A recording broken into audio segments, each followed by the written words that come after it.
Hello.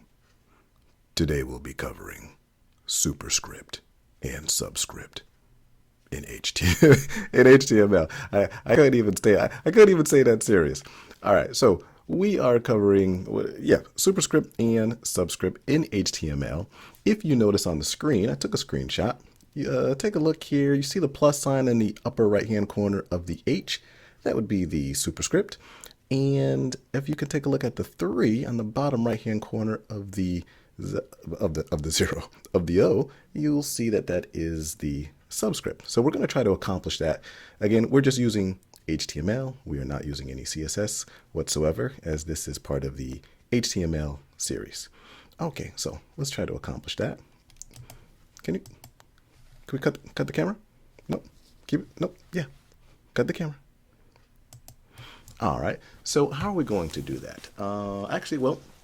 There's 2 pretty easy elements that we can actually use. And if I can just move this out the way. Oh, perfect. All right. So with the line 10, the 4th of December, let's get the TH above the actual 4. And so, yeah, because usually you might see that like on a, usually like in a dictionary or something like that. But let's take a look, and we would use, so we're going to use the SUP element, okay? And what we can do is let's take the TH, we'll cut it and paste it, and take a look at the right.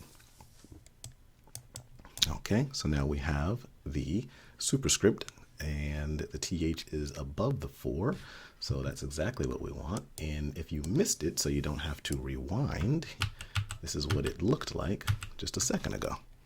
Okay, so here it is directly to the right of the actual 4. And if I go forward, that's not forward, that's history.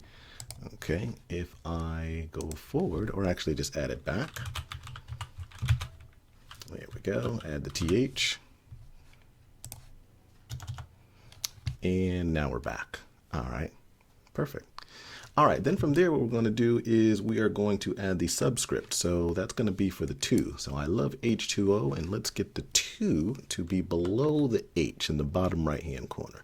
So let's actually use SUB for this one. And then we'll take the actual 2, and we'll just cut it. And we'll just paste it right in between. And now we have the actual subscript and the of the 2, which is H2O. So that's perfect. Short, simple, sweet. Subscribe, like, and comment if you would like, if you have any questions. Stack out.